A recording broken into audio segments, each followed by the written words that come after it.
It's sort of the evolution of this. I mean, obviously we know there's a movie, right? But in terms of where the idea came from, say, hey, let's do this as a TV show, and how it's kind of evolved to what it is. Right.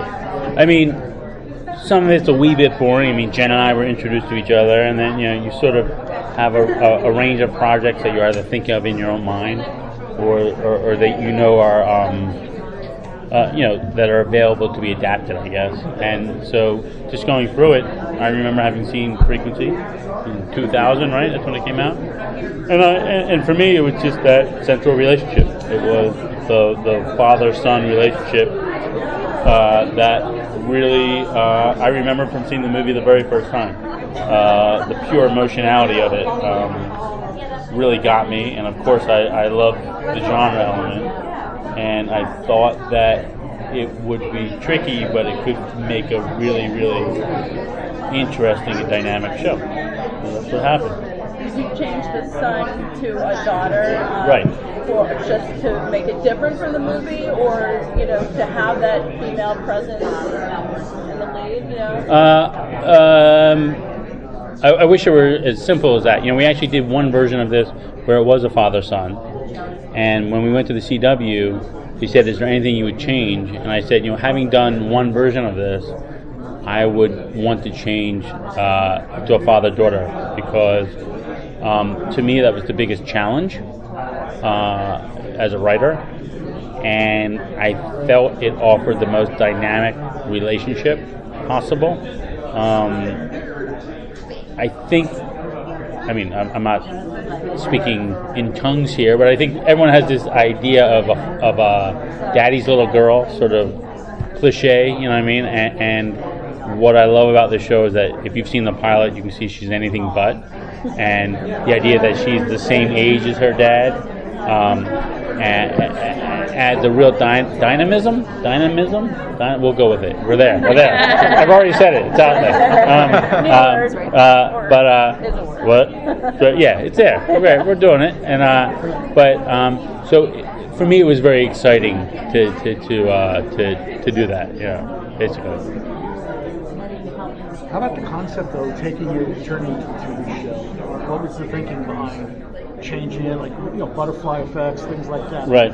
So what went into all that? And sort of, I'm just trying to get a sense of where, besides them communicating through time, right, what else went into thinking how you're going to turn this into a TV show? Well, okay, so on the one hand, you have a family drama that, and if you've seen the pilot and you've seen the movie, you understand that the TV show characters are actually different than their movie characters. In the most basic sense, you have the father character isn't quite as straight-laced and choir boy as he is in the movie.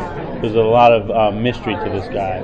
And then in what was the son character and Raimi's character, she doesn't quite worship her father in the same way that the son did in the movie. She stands on her own 2 feet, basically.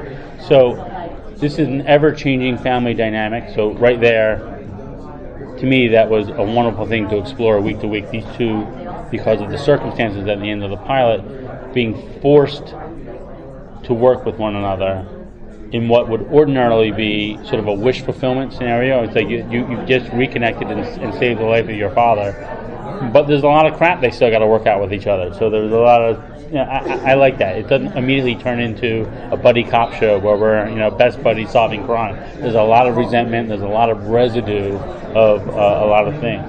On the other hand, you have a mystery that's set off at the end of the pilot, and that lends itself to a certain ticking clock and tautness to the first season, and then you have the genre element, which allows us to spin things out, taking these two ordinary characters who are sort of thinking they're on a detective's journey and being confronted with something that neither has any experience with, which everyone at this table does, which is genre. You know what I mean? It's hitting them in the face when they least expect it, and they have no idea what to do with it. You know what I mean? And I think that it's a very blue-collar approach to genre and family and crime that so far has been pretty exciting in the writers' room. So yeah. I mean, I think Jeremy said it. I think ultimately it's a wish fulfillment story, and I think everybody thinks about second chances. I think a lot of people, when you're watching television shows, think about that. And I think it's something that's incredibly relatable each week. And I think that's, what we're doing. And we have this big buy, but at the end of the day, it's about what if I got a second chance to do it over again. Have you mapped out multiple seasons, or at least like you have thought in your head on how you would approach this story going on if one beyond? Yeah, we've mapped out season 1. We have that departure point jumping into what could be the focus of season 2, and then we have the kernel of what could be a season 3. You know what I mean? So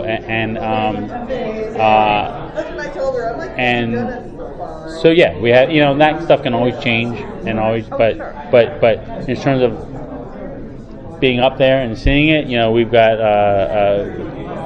3 seasons at the least that we can see out there. You know what I mean? But it's a tricky show to do. You know what I mean? I'm not going to lie about that.